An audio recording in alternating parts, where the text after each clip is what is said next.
ముత్తయ్య రంగమ్మలు గోపాలపురమనే చిన్న గ్రామంలో ఉండేవారు.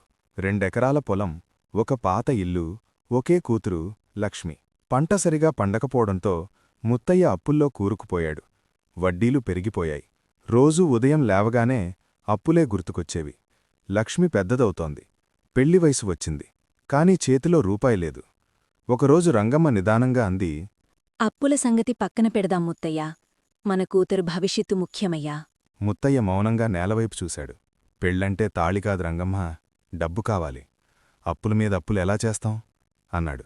లక్ష్మి బయటనుంచే వింటోంది. ఆ రాత్రి తల్లిదండ్రుల దగ్గరకు వచ్చి, నాన్నా, నాకు పెద్ద పెళ్లి వద్దు. 2 జతల బట్టలు, మీ ఆశీర్వాదం చాలు అంది. ఆ మాటలు ముత్తయ్య గుండెను చీల్చేశాయి. తండ్రిగా చెయ్యాల్సింది చెయ్యలేకపోతున్నాననే బాధ అతని కళ్లల్లో నీళ్లుగా మారింది. రంగమ్మ తన పాత వెండికడియం తీసి ముత్తయ్య చేతిలో పెట్టింది. ఇదమ్మేద్దాం, ఇంకేముంది మన దగ్గర అంది. పెళ్లిరోజు వచ్చింది. పెద్ద మండపం లేదు, బాజా లేదు. చిన్న గుడిలో 4 ఇళ్ల మధ్య లక్ష్మి పెళ్లి జరిగింది. పెళ్లయ్యాక లక్ష్మి తండ్రి కాళ్లకు నమస్కారం చేస్తూ, నన్నింతవరకు పెంచినందుకే మీరెంతో చేశారు నాన్నా అంది. ముత్తయ్య ఆ క్షణం ఆగలేక ఏడ్చేశాడు. నువ్వర్థం చేసుకున్నావమ్మా, అదే నాకు పెద్ద ఆస్తి అన్నాడు. అప్పులు ఇంకా ఉన్నాయి, కష్టం ఇంకా ఉంది.